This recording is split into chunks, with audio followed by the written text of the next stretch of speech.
cumprimentar mais uma vez o povo de Deus com a paz do Senhor? Amém. É motivo de alegria estarmos aqui, tá bom? Meu coração, ele se alegra em Deus por ter essa oportunidade de estar nesse ambiente. Para aqueles que não me conhecem, me chamo Tássio, sou evangelista na Casa do Senhor, congrego na Igreja Pentecostal Missionária Aliança, que é presidida pelo nosso pastor Valdir, que tem por sede em Capitoa, Sergipe. Estamos também ali na direção de uma congregação na Santa Terezinha, na qual estamos ali na liderança, na frente daquele trabalho, na qual Deus tem manifestado a sua glória e o seu poder. Desde já também eu quero estender a toda a igreja, aos pastores desta casa, um pedido de perdão, pois tínhamos firmado um compromisso, era para estarmos aqui na sexta-feira passada, mas devido a um acontecimento na nossa família, na quinta-feira, na noite de quinta-feira, que antecedia a sexta, eu acabei perdendo a minha prima, ela foi tirada de nós, e devido ao luto, não foi possível estarmos aqui. Por isso eu já peço perdão a cada um de vocês por não estar cumprindo assim com minha palavra naquele dia. Amém? Desde já também eu quero agradecer a Deus pela vida do meu irmão Levita Isaías. Deus continue te abençoando, meu irmão, que iniciou intermediando para que viéssemos estar aqui também nessa noite, como também nosso diácono, o Helder, que fez todo o intermédio, todo o intercâmbio, com todo carinho ali falando conosco, nos conduziu até esta casa. Amém? Então sou grato a Deus pela vida de cada um de vocês também nessa noite, estar aqui, como também o pastor Gilmário, a pastora Jussara, que também nos deu confiança, porque sabemos que é uma época que é para poucos estar cedendo assim essa oportunidade, mas foi nos dado essa confiança de estar aqui nessa noite. Louvo a Deus também pela vida de meu amigo e irmão Felipe, que está me acompanhando nessa noite pela primeira vez. Estava me devendo já, outras vezes marcamos para estarmos juntos, mas o Senhor aprovou essa noite. Amém? Para não ficar nas minhas palavras, abra comigo a sua Bíblia, por gentileza. Tem alguém que trouxe Bíblia aqui nessa noite? Abra comigo ela, por gentileza. Primeiro livro dos reis de Israel e também de Judá, capítulo de número 19. Glória seja dada ao nosso Deus, para sempre e eternamente.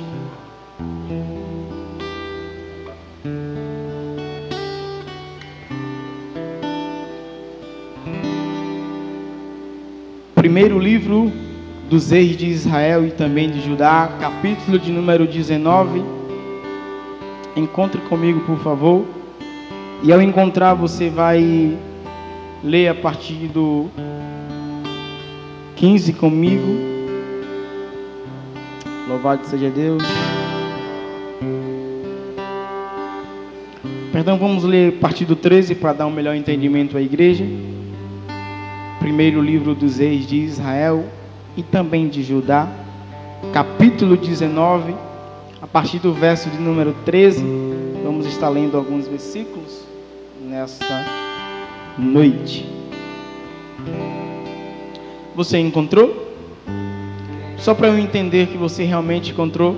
Aqueles que encontraram o texto, digam: eu vou morar no céu. Ah não, igreja. Desse jeito aí, nessa intensidade aí, a gente não sai nem daqui do 21. Então, com mais fé, aqueles que encontraram o texto, digam: eu vou morar no céu. Eu vou morar no céu. Leamos em nome de Jesus. Não estranhe a minha tradução, está um pouco diferente da sua, mas é o que está aí mesmo. Primeiro livro dos reis de Israel, capítulo de número 19, a partir do verso 13, que está escrito assim: e assim foi, quando Elias ouviu isso, que ele envolveu a face com o seu manto e saiu. E pôs-se de pé à entrada da caverna. E eis que ali lhe veio uma voz e disse: o que fazes tu aqui, Elias? E ele disse: tenho sido muito ciumento pelo Senhor, Deus dos exércitos, tenho abandonado o teu pacto, lançado abaixo os teus altares e matado os teus profetas com a espada. E somente eu restei, e eles buscam pela minha vida para me tirarem. E o Senhor disse a ele: vai, retorna ao teu caminho para o deserto de Damasco, e unge Azael para rei da Síria, sobre a Síria, e Jeú, o filho de Nissi, ungirás para ser rei sobre Israel. E Eliseu, o filho de Safate, de Abel-Meolá, ungirás para ser profeta em teu lugar. E sucederá que aquele que escapar da espada de Azael, Jeú o matará. E aquele que escapar da espada de Jeú, Eliseu o matará. Coloquei para mim 7.000 em Israel. Tem se curvado a Baal, e toda a boca que o beijou. Amém? Louvado seja Deus. Irmãos, eu tenho alguns minutos para compartilhar com o seu coração essa palavra. Desde o momento que iniciamos a conversa, preparando todas as coisas para estarmos aqui nessa noite, que eu pedindo uma palavra ao Senhor, o Senhor trouxe esse texto ao meu coração, e tenho uma certeza que tem uma palavra de Deus ministrada no meu coração, e eu quero compartilhar com você nessa noite. Então por isso eu peço a sua atenção nesse altar, preste atenção aqui, louvado seja Deus. Possa ser que você não encontre em mim a mesma eloquência que você encontra no seu irmão, o diácono Helder, que ministra também a palavra do Senhor. Possa ser também que você não encontre em mim a mesma voz que está sobre a vida do levita Isaías, mas fique comigo nessa noite, amém? O momento que Israel ele vai passar é bastante caótico, porque a Bíblia Sagrada agora nos informa que quem vai reinar sobre Israel é Acabe. E a diferença de Acabe para os outros reis que passaram pelo trono é apenas uma coisa: Acabe é titulado como o pior rei que passou por Israel. Só que a Bíblia ainda vai mais além, porque o texto diz que, além de andar nos pecados de Jeroboão, que foi o seguinte pecado, trazer a adoração a ídolos para dentro de Israel, Acabe, ele foi mais além. E indo mais além, ele vai se casar agora com uma mulher. E o nome desta mulher é Jezabel.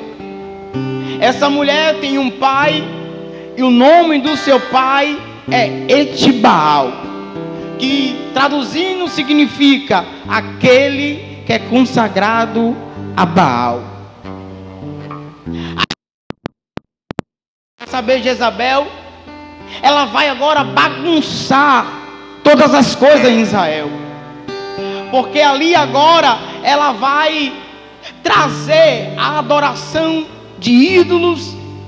Ela vai introduzir agora em Israel a feitiçaria. Ela agora vai trazer ali em Israel profetas que serviam a Baal e também que serviam a Aserá. E com isso, a vida espiritual de Israel, ela só tende a piorar, porque cada vez mais que a adoração dos ídolos é ali colocado dentro de Israel, Israel se esquece de Deus. E quando eu leio sobre isso, sabe do que eu lembro? Eu lembro de uma certa feita, quando Deus convidou Moisés para subir ao monte. O texto diz que Moisés vai passar ali cerca de 40 dias e 40 noites. E o povo que ficou na parte de baixo do monte, agora vai começar a se desesperar e se perguntar aonde é que Moisés tinha ido. Porque foram 40 dias e 40 noites. Por causa disso, agora o povo vai começar a apertar Arão e dizer: olha, Moisés é morto, Moisés vai voltar, faz um Deus para que possamos adorar. O texto diz que Arão ali agora vai reunir ouro daquelas pessoas e vai fazer ali 2 bezerros de ouro. E o povo agora vai começar a se prostituir, esquecendo-se de ídolos. O povo agora vai substituir a adoração que para os ídolos. É nesse cenário que Israel está vivendo nos dias de Acabe. E para acabar de completar, a Bíblia nos dá detalhe de que o povo agora plantava, colhia, e a atribuição da colheita era para Baal. Além de ocupar o espaço que era de Deus, o povo agora está direcionando glórias que pertencem a Deus a Baal. E enquanto isso, Deus está no alto céus.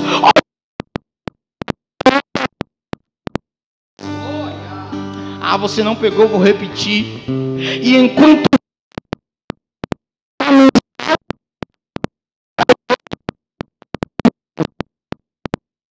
Evangelista Tássio, eu não entendi.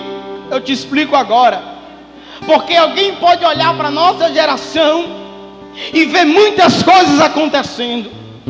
Pode olhar para os nossos altares e ver muitos altares com muitos ministros, e ver ministro que está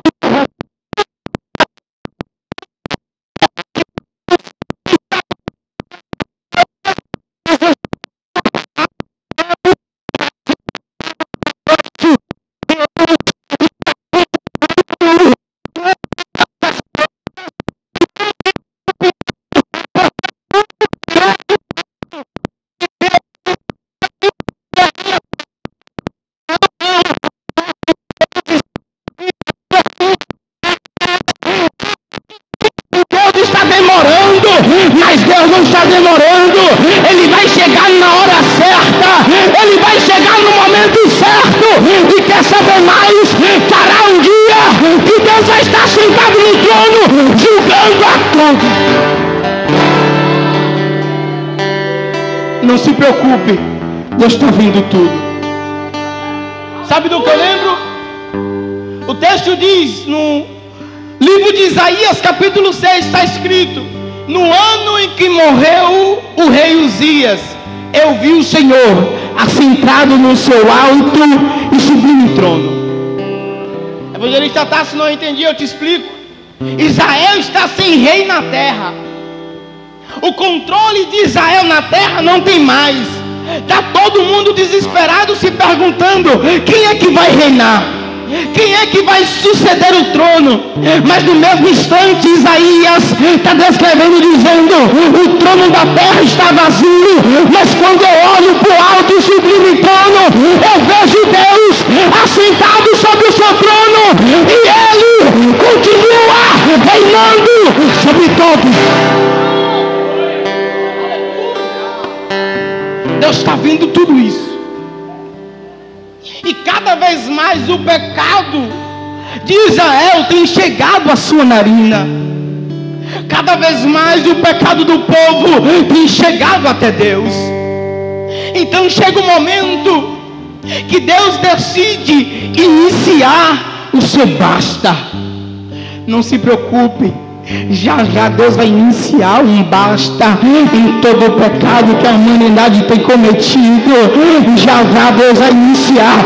Deus vai colocar, meu Deus do céu, Deus vai colocar um ponto final em toda injustiça que acontece, em todo o pecado que se alastra no meio do povo de Deus, em tudo aquilo que fazem de errado. Deus dará um ponto final. E para iniciar o basta em tudo isso, Deus vai levantar um homem. Ah, você não pegou. Para iniciar a mudança que Israel precisava, Deus levantou um homem. Ah, não pegou, vou trocar em miúdos. Para converter a humanidade, Deus só precisou de um homem que se levantasse na cruz, que fosse até ela, como ovelha muda ao matadouro, porque um dia ele sabia que ele estava como ovelha, mas ele iria retornar, e retornar como leão.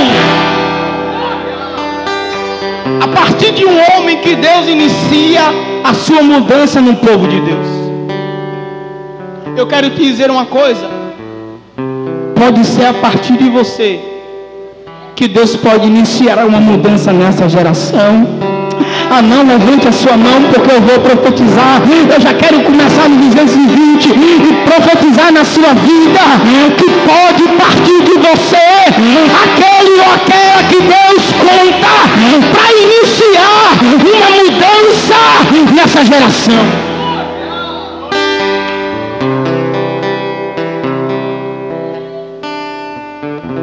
Esse homem hoje, conhecemos o seu nome.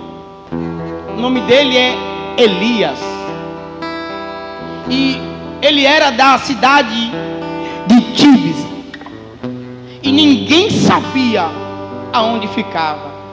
Até hoje, essa cidade não é localizada no mapa. Então Deus tira alguém do anonimato. Ah, você não pegou. Deus tira alguém do anonimato para iniciar uma mudança. O texto diz que esse homem que serve ao Senhor, ele vai se apresentar diante de Acabe, vai colocar a sua mão no rosto dele e vai dizer: segundo a minha palavra, não vai ter chuva e não vai ter orvalho durante 3 anos e meio. Irmãos, ouça isso aqui comigo. Um homem vai chegar diante do rei de Israel e vai dizer: segundo a minha palavra. Isso aqui não é normal, sabe por quê? Todo rei que se assentava no trono se acostumava com uma coisa, e a palavra que prevalecia e que permanecia era a palavra dele. Quem sabe Acabe se acostumou com isso. É só a palavra dele que faz, é só a palavra dele que manda, é só a palavra dele que é. Mas Deus levantou um homem para te dizer: Acabe, não é a sua palavra que permanece, não é a sua palavra que fica, não é a sua palavra que manda. Porque se Elias profetizar, eu assino embaixo, só para te mostrar quem é que está no comando. Segundo a minha palavra. Vai doer um pouco nesse momento, mas faz bem para a nossa alma. E quem dera que na nossa geração de hoje tivéssemos homens e mulheres como Acabe, que tem a capacidade de ir na frente de qualquer pessoa e dizer: segundo a minha palavra. Mas sabe o que é que temos visto? Pessoas que não têm palavra. Pessoas que já esqueceram aquele versículo, que o crente é sim, sim e não, não. Passando disso é procedência do maligno. É fácil você olhar em sua volta e encontrar um crente que não tem palavra. E aqui eu posso usar 2 sentidos para isso. Posso usar o termo palavra para caráter. Pessoas que não têm mais caráter. Mas também posso utilizar o sentido de pessoas que não têm palavra. Cada vez mais parece que está se tornando moda. Pessoas sem caráter, pessoas sem palavra.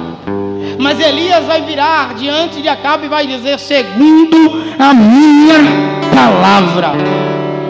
Em outras palavras, Elias está dizendo: se eu falar, Deus assina embaixo, e até a natureza vai ter que obedecer.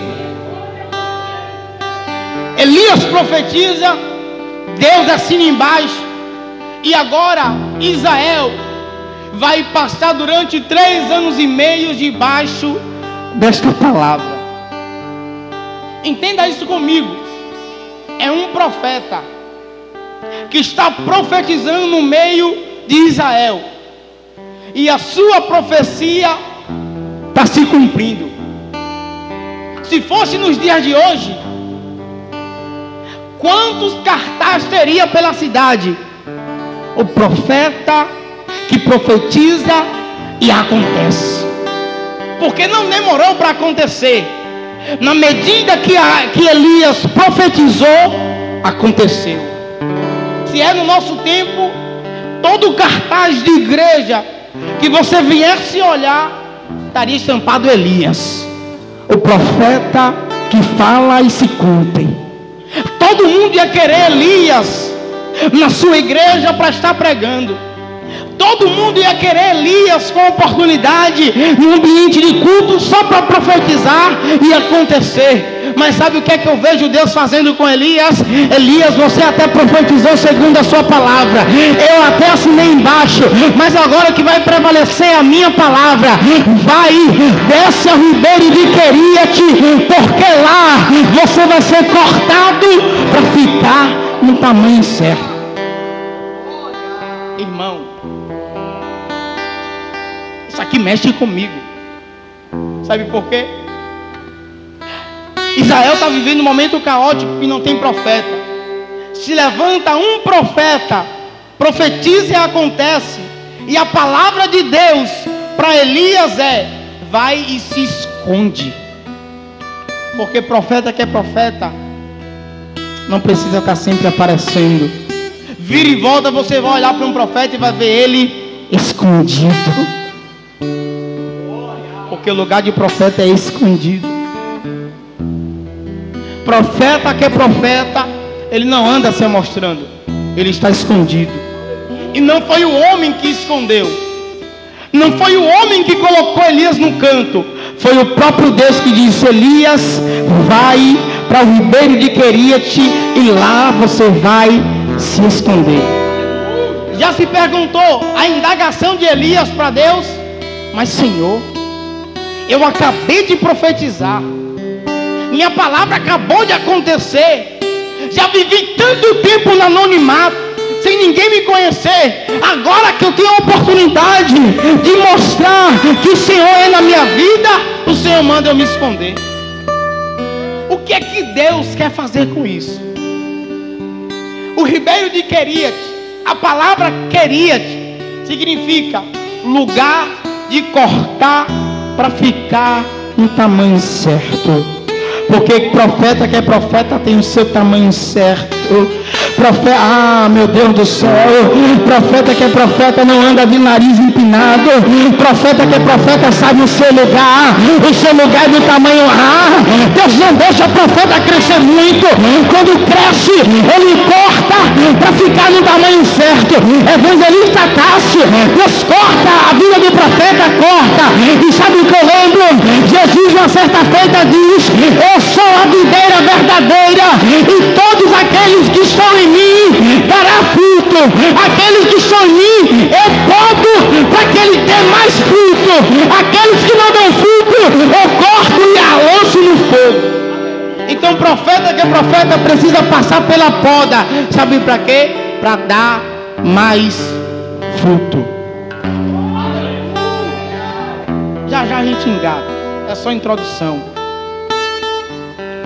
Elias agora vai obedecer a palavra do Senhor. Irmãos, imagina Deus virando para você e dizendo: se esconda. Você acabou de aparecer e Deus está dizendo: se esconda. Todo mundo acabou de te conhecer e Deus está dizendo: se esconda. No ribeiro de Queriate, a Bíblia deixa um detalhe interessante, que o ribeiro de Queriate ficava localizado de frente ao Rio Jordão. Não precisa ser um grande estudioso para entender isso. Ribeiro, algo pequeno. Rio Jordão, grande.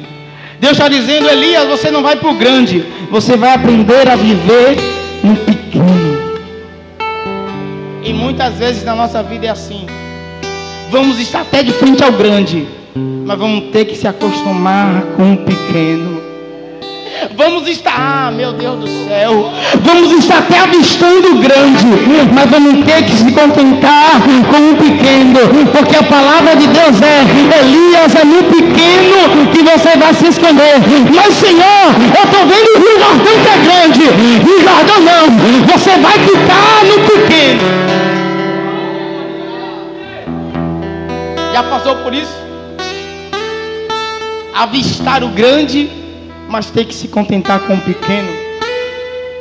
Avistar a abundância, mas ter que se contentar com a escassez. Avistar o muito, mas ter que se contentar com o pouco. Não, vou mais além, porque o Espírito ministra algo no meu coração. O Espírito ministra algo no meu coração. Quem sabe você olhou para dentro de você e se perguntou algumas coisas, porque você tem capacidade de estar vivendo em outro momento na sua vida, e você está vivendo em uma circunstância melhor, em um momento melhor. Você olha para dentro de você, olha que você está no pequeno e diz: mas a minha condição, o meu tamanho, o meu caráter não é para estar vivendo pequeno, é para estar vivendo já o grande. Mas Deus me trouxe nesta noite para liberar uma palavra na sua vida. E sabe qual é a palavra? O pequeno é só um momento. Já Deus tira você do pequeno e faz você chegar no grande. Aí eu vou profetizar: já Deus tira você do pequeno e coloca você no grande. Essa é minha.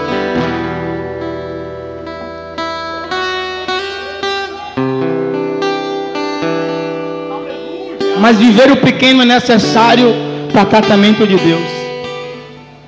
E Deus tem as suas formas de tratar os seus servos. Depois do questionamento de Elias, que eu imagino, segue-se a palavra: Elias, se esconde no ribeiro de Queriate, porque lá você vai ser sustentado. Senhor, vou viver o pequeno e ainda vou ser sustentado. Exatamente, Elias. Vai aprender a viver no pequeno e no pequeno. Meu Deus do céu. E no pequeno você vai ser sustentado.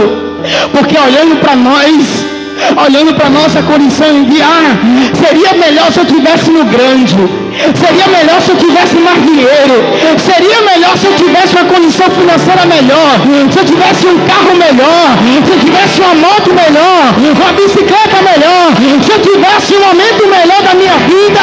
Quem sabe eu dava mais glória, quem sabe eu me alegrava mais na igreja, quem sabe eu frequentava mais o culto. Mas eu não estou numa situação tão boa. Mas Deus me trouxe nessa noite para te dizer: no pequeno Deus é capaz de te sustentar. Até no pequeno Deus sustenta. Se esconde no ribeiro de Queriate, porque lá eu vou se sustentar. Sim, Senhor, vai me sustentar com o quê? Com lasanha? Vai me sustentar com carne de boi? A carne da melhor, picanha? Vai me sustentar com coisas boas? Não. Você vai se contentar com o povo te levando carne e pão, pela manhã e pela tarde. Irmão, eu estava no dia de hoje indo para o trabalho e conversando com o Senhor sobre esse texto que Ele colocou no meu coração. E conversando com o Senhor, eu me perguntando sobre esse momento de Elias no Queriate. Porque nós, como homens, estamos muito acostumados com o que vemos, com o que está na nossa mão, com o que está à nossa volta. Se Elias for olhar para o que está à sua volta, ele vai perceber que ele está vivendo o pequeno diante do grande. Está vivendo uma escassez diante de uma abundância.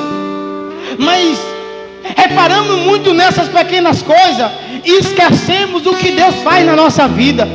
E eu ouvi o Senhor falar comigo.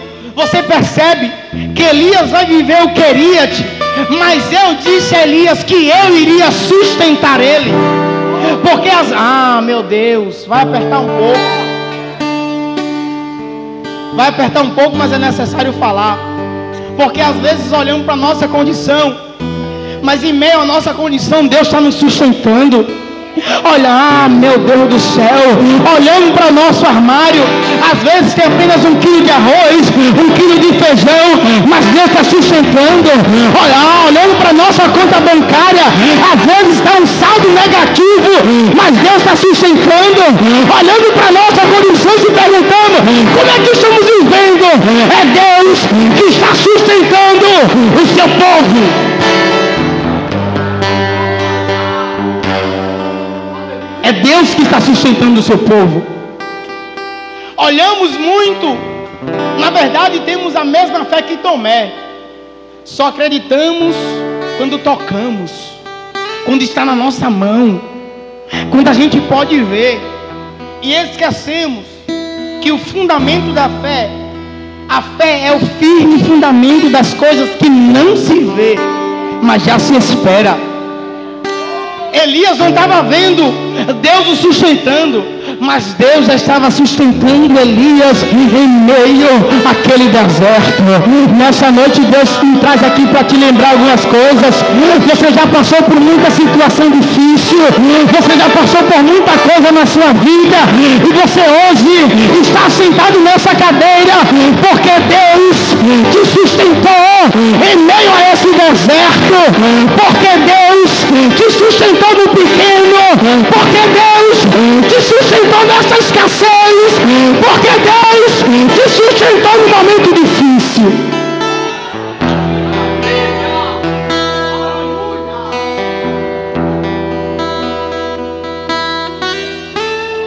Após 1 ano, Elias sendo tratado por Deus, Deus agora vai falar com Elias, e a palavra é a seguinte, Isaías: Elias, você vai sair do Queriate. Lembra que eu falei? O pequeno é só um momento, já já Deus te tira. Não pegou não.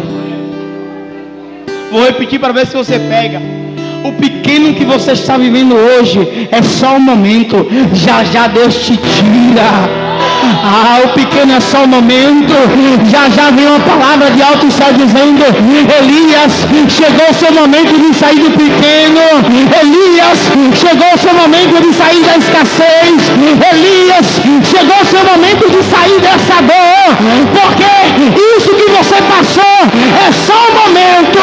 Deus tem preparado grandes coisas para as nossas vidas.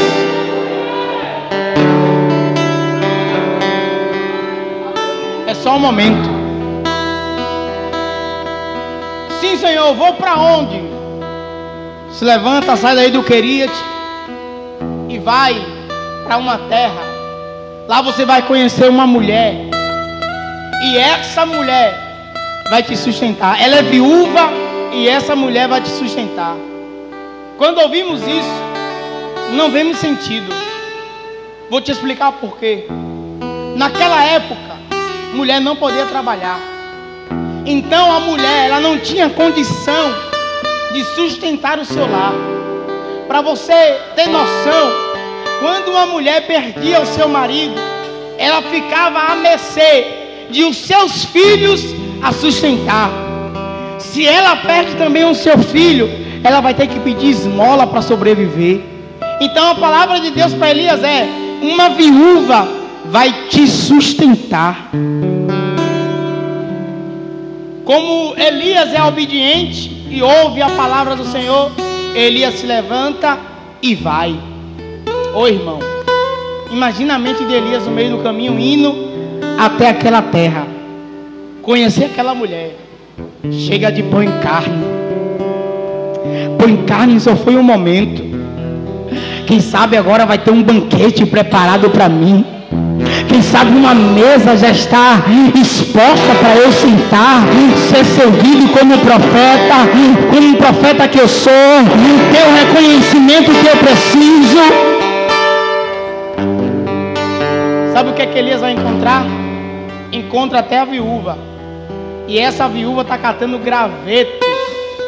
O texto diz que Elias se aproxima dela e diz: Pai do Senhor, Pai do Senhor, será que você pode trazer um copo de água para mim? O texto diz que a mulher se vira para ir buscar a água. Aí Elias, no meio do caminho, vai dizer: aproveita e traz também um bolo. Quem sabe na mente ele, já que Deus mandou me sustentar, eu vou mudar de pão para bolo. Já vou começar a mudança de agora. Aí quando a mulher ouve, traz um bolo para mim, ela para. Ela diz: não, meu Senhor, eu não tenho condições. Hoje aqui eu estou catando gravetos para fazer um fogo. Tenho apenas uma botija de azeite, um pouco de farinha. Vou fazer um pão, vou comer com meu filho e após isso vamos esperar a morte. Pode ler na sua Bíblia. Vamos esperar a morte. Aí Elias olha para a circunstância que ele está vivendo agora. Mas não foi Deus que falou para eu vir? Já se pegou nessa situação? Mas não foi Deus que mandou você ir? Mas, meu Deus do céu, mas não foi Deus que mandou você fazer? Não foi Deus que liberou a palavra dizendo que iria te sustentar? E agora a situação que você vê com a mulher que Deus falou que ia te sustentar é fazer um pão, comer com o filho e esperar a morte. Aqui é para quem tem chamado essa parte. Porque quem tem chamado entende a minha fala nesse momento. Elias vai parar e vai passar um filme na mente de Elias. Eu estava no anonimato. Deus me levantou para profetizar. Profetizei e se cumpriu. Deus me levou para o esconderijo, me tratou, me deixou do tamanho certo. Quando chega o momento da exaltação de Deus na minha vida e essa mulher me sustentar, é eu que vou ter que profetizar na vida dessa mulher. Já passou por isso? É você que precisa, mas Deus utiliza a sua vida para abençoar a vida de alguém.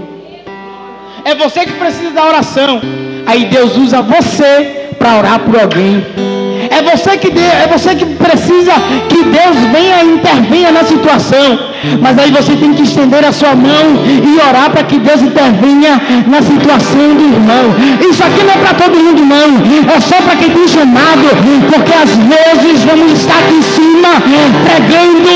Mas somos nós que precisamos de uma palavra. Às vezes vamos estar aqui em cima adorando, cantando. Mas é nós que precisamos ouvir o louvor. Às vezes vamos estar falando, mas somos nós que precisamos que Deus fale.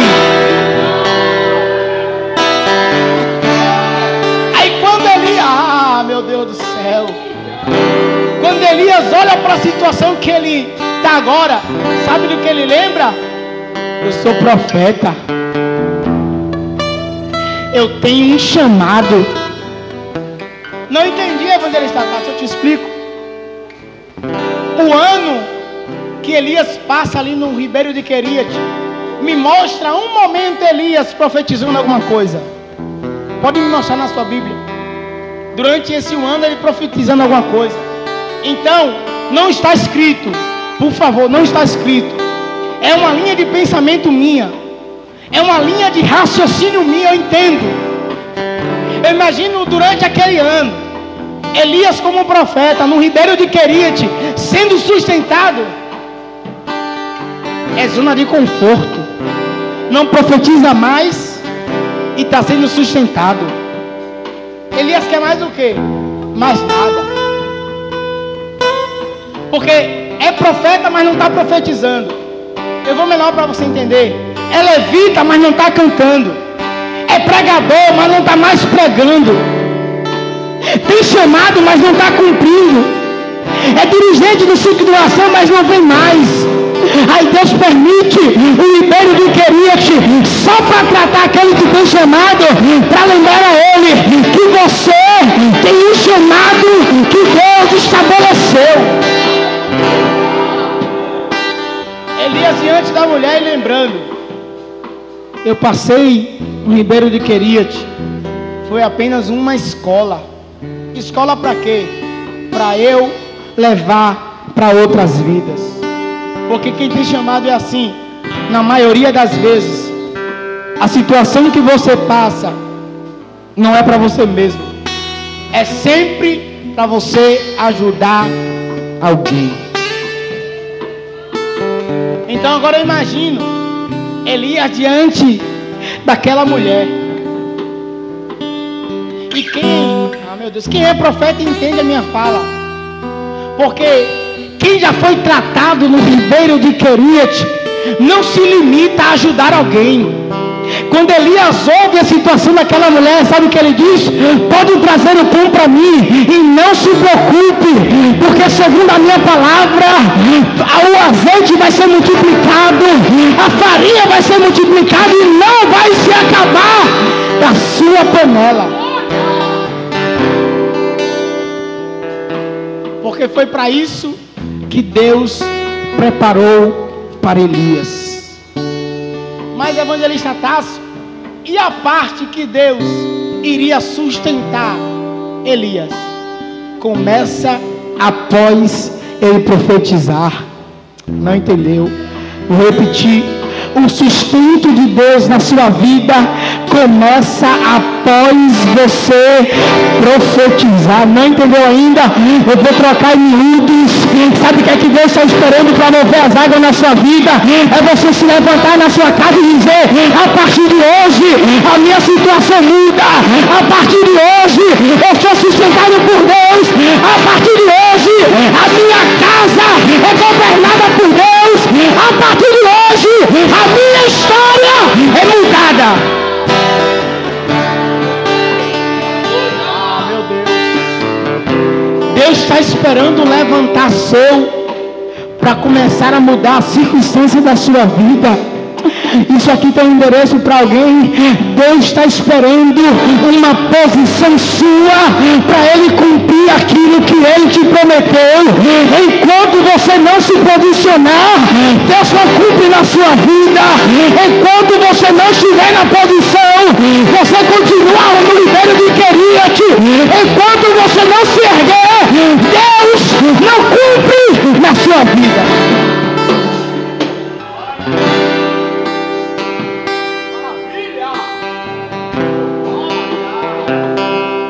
Elias profetiza na vida daquela mulher.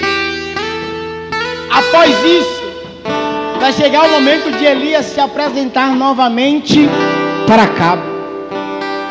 Aqui chega um momento que eu gosto muito nesse texto, porque é quando Elias vai desafiar 850 profetas de Baal.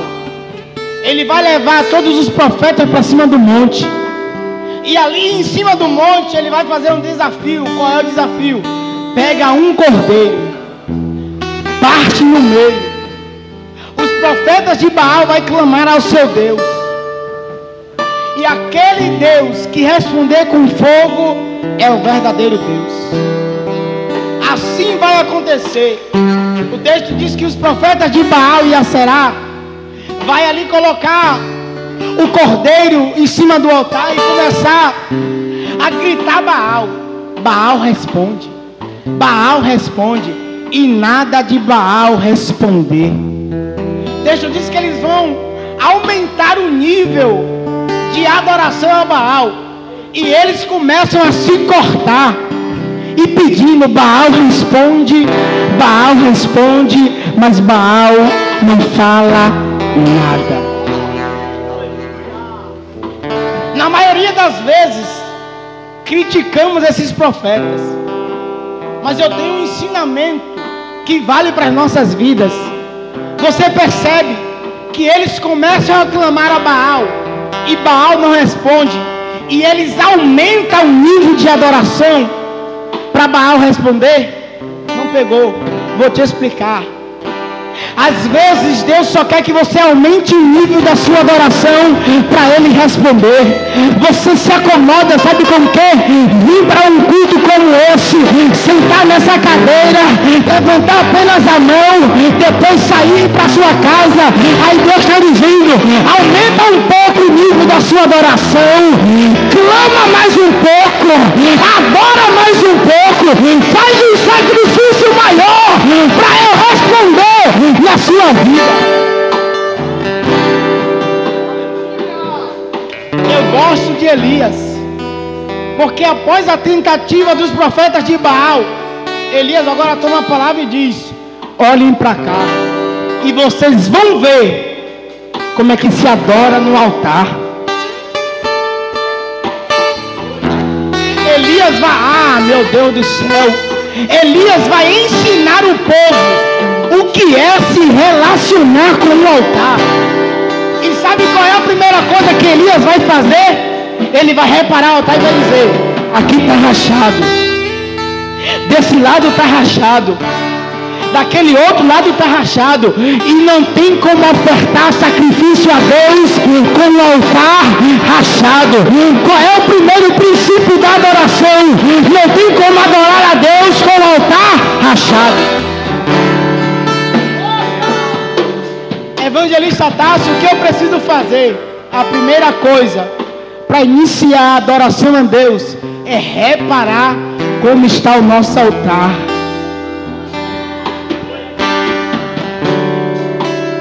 É essa parte que ninguém quer. Sabe por quê? Tá aqui no altar, com o microfone na mão é fácil. Eu quero ver, olhar para o altar e reparar que o altar está quebrado.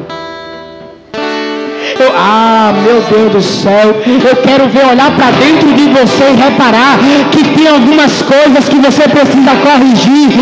Que você até senta nessa cadeira e diz que adora a Deus, mas olhando para dentro de você, você precisa observar que tem algumas áreas do seu altar que você precisa corrigir para voltar a ofertar a Deus.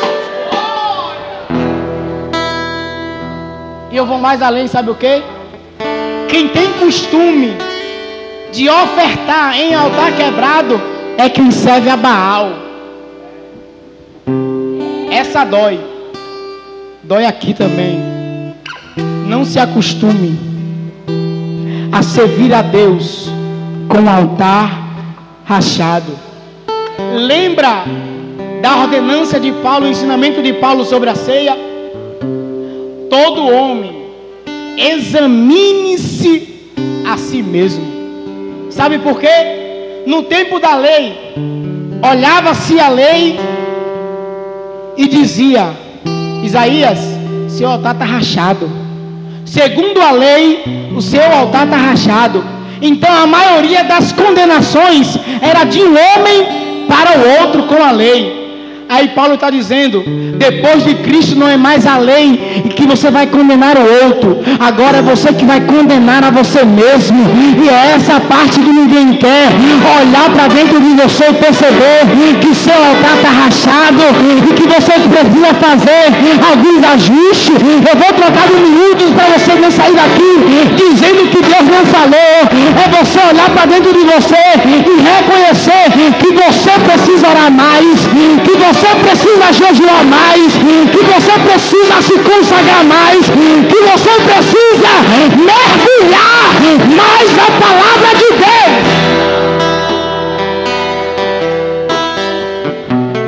Me perdoe, eu não vim aqui doutrinar a igreja, porque essa função cabe ao pastor. Eu estou pregando Bíblia. Para ofertar a Deus, tem que consertar o altar. E aqui eu não estou falando de dinheiro, de oferta em dinheiro que ofertamos a Deus, Aqui eu estou falando de um altar que precisamos consertar todos os dias. Elias entendia bem isso e ele vai reparar o altar. Depois do altar ele prepara tudo em volta, joga água e vai fazer uma oração. Você percebe que ele conserta o altar primeiro e depois ele ora. Aí na oração ele vai dizer: Senhor, já reparei o altar, todo mundo viu e ensinei como é que conserta o altar. Chegou agora a sua vez no acordo. Responde a minha oração em um altar consertado e mostra para todo esse povo que há um Deus em Israel. Na medida que Elias está orando, sabe o que acontece? Desce um fogo de altos céus que vem sobre o altar. Vai descer fogo em altar consertado nessa noite, e esse fogo vai consumir todo o sacrifício.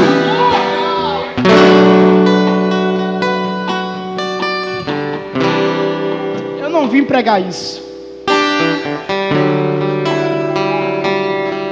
Meu Deus, eu não vim pregar isso. Mas tem muito profeta acostumado a querer que Deus mande fogo em altar rachado. Mas nessa noite Deus me trouxe aqui para te dizer: só desce fogo em altar reparado. Evangelista Tássio, eu não estou entendendo o que Deus está falando. Tá sim, repara o altar, porque tem um fogo de Deus esperando para descer sobre a sua vida. Meu Deus do céu, aquilo que você vai fazer no altar é tão pequeno comparado ao que Deus já preparou. Aquilo que Deus já preparou para a sua vida é tão pequeno segundo aquilo que Ele pede. E aquilo que Ele vai fazer é para hoje. É noite de reparar o altar. Após isso, Elias vai ali agora matar os profetas a fio de espada. Você conhece o texto. Eu vou me adiantar. Tinha muito mais coisa para falar, mas vamos nos ater ao horário. Elias agora vai ouvir uma afronta. A afronta de Jezabel dizendo: eu vou te matar, Elias. Da mesma forma que eu fiz com os outros profetas, eu também vou fazer com você. Depois que Elias ouve essa palavra, Elias foge. E quantos homens de Deus estão fugindo por causa de uma palavra de uma mulher? Elias vai fugir, eu adianto. Vai chegar ali no deserto. Ali no deserto, ele vai dizer as seguintes palavras para Deus: tira a minha vida, porque eu não sou melhor que os meus pais. Ali debaixo de um pé de zimbro ele vai dormir. E o Senhor vai enviar um anjo para acordar Elias. O anjo toca do lado de Elias e vai dizer: Elias, levanta-te, come e bebe, porque longa é a sua caminhada. Elias come e bebe e volta a dormir de novo. Aí agora o Senhor manda outro anjo para ir até Elias. Toca em Elias de novo e diz: Elias, come e bebe, porque longa é a sua caminhada.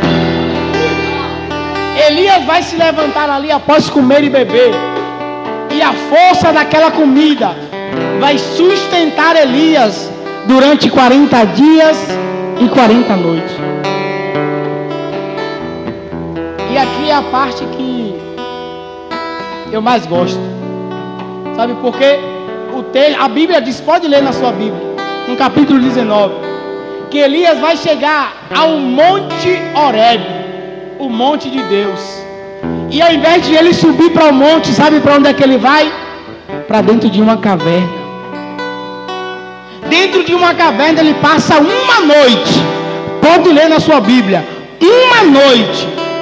E no outro dia passa um terremoto e Elias está olhando. Será que é Deus ali? E Deus não estava. Passa um vento forte. Aí Elias olhando. Será que Deus está ali? E Deus não estava. Cai saraiva de fogo e Elias está olhando. Será que Deus está ali? E Deus não estava.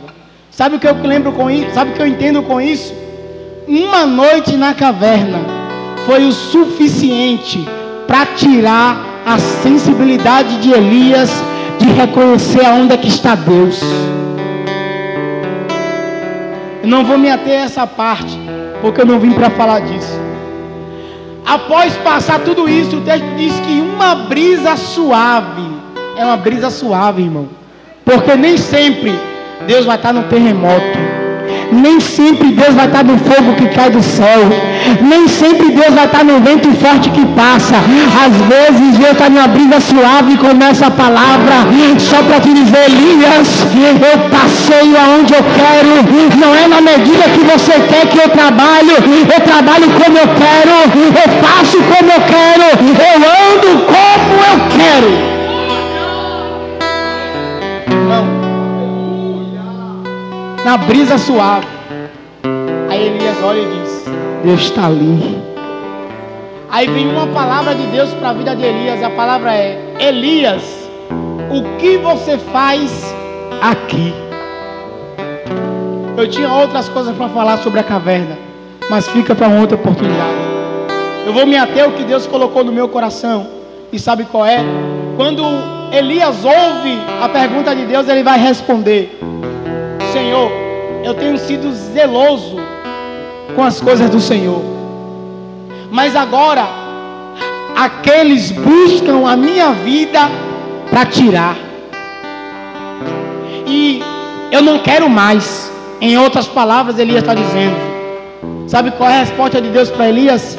Elias, se levanta e unge Azael, se levanta e unge a Jeú, se levanta e unge a Eliseu.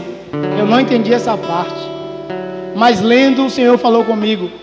Elias está falando dos seus questionamentos a Deus, e Deus está dizendo: Elias, se levanta e unge. Elias, se levanta e faz. Elias, se levanta e vai, porque Deus não está em alguns momentos olhando para a sua condição.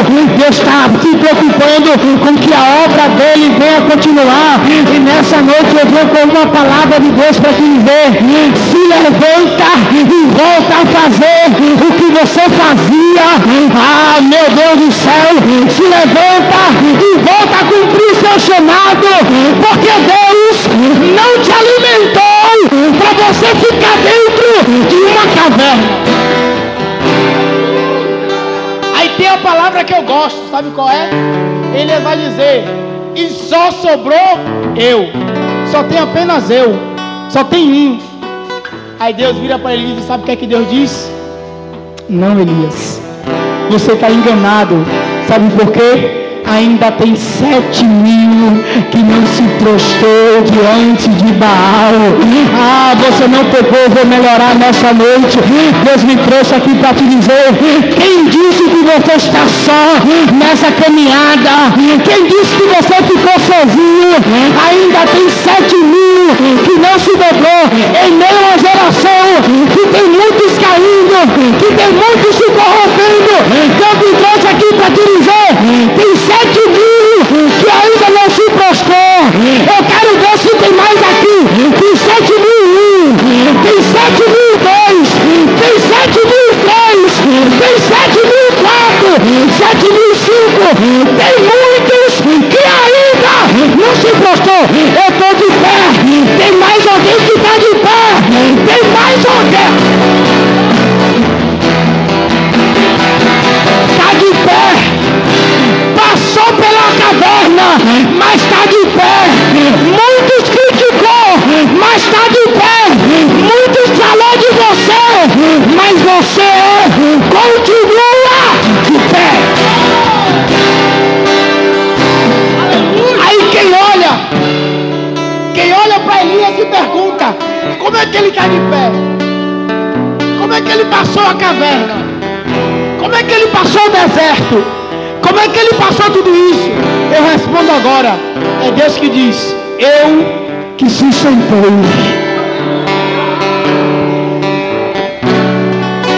Só está de pé porque Deus sustentou.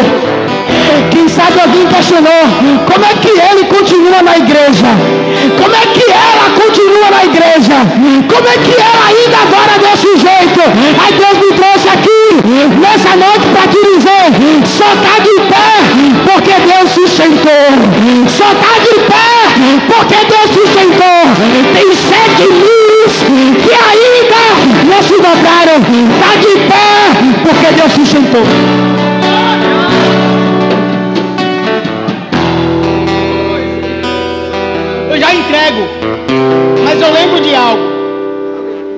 Nabucodonosor vai dar um decreto e dizer: todos aqueles que se prostrarem diante da estátua que eu fiz, quando ouvir o som tocar, vai ter que se prostrar e adorar.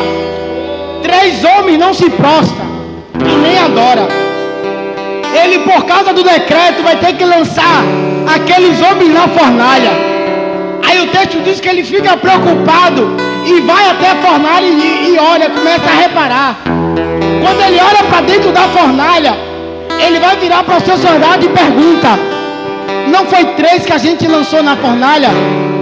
Por que eu estou vendo 4? A gente não lançou ele amarrado. Por que eles estão soltos e caminhando na fornalha? Costumamos a dizer que é o 4º homem da fornalha, mas eu me atenho aqui dizer nessa noite que ele não é o 4º homem da fornalha. Evangelista Tássio está pegando heresia? Não.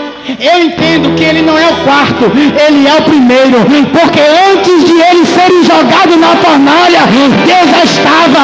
Aí quem jogou se pergunta: como é que ele sobreviveu à fornalha? É porque Deus sustentou, é porque Deus estava com ele, é porque Deus... Aleluia! Quem não veio nessa noite vai te perguntar: como é que foi o culto? Como é que foi a palavra do evangelista Tássio? Você vai virar para ele e vai dizer: eu só estou de pé porque Deus me sustentou. Tem mais alguém que está de pé? Se coloca de pé. Tem mais alguém que está de pé? Só suportamos o que suportamos porque Deus nos sustentou. Naquela época foram 7.000, mas hoje são mais de 2 bilhões de crentes de... Quem olhou, quem sabe disse: acabou para a igreja. Iniciou-se uma perseguição e acabou para o povo de Deus. Mas quem olha hoje vai ter que reparar que ainda tem muitos que não se prostraram. Aleluia! Não vou mais tirar seu tempo e encerro aqui. Baal, muitos se prostraram, mas Deus sustentou 7.000 de pé e não se prostrou. Eu estava sentado ali e o Espírito falando comigo. Diante de Baal, alguns se prostraram, alguns. Mas diante do nosso Deus, todo joelho vai se dobrar.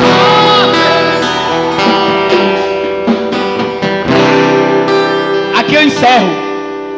Nos mantemos de pé hoje aqui, para nos prostrarmos diante de Deus amanhã. Vou te perguntar: para que você passa por tudo isso que você passa? Por que você enfrenta toda essa dor? Por que você passa por toda essa luta? Sabe qual é a sua resposta? Hoje eu estou de pé para me prostrar diante dele amanhã. Hoje eu estou de pé porque amanhã vamos estar diante do nosso... Aqui eu quero agradecer a Deus por essa oportunidade. Meu irmão, Deus te abençoe pelo convite. Meu diácono Welder, Deus te abençoe também por confiar em nós. E se alguém te perguntar como foi esse culto, você vai dizer: eu faço parte da geração que continua de pé. Continua de pé para quê? Para estarmos prostrados diante de Deus amanhã. Agradeço a minha oportunidade. A tua glória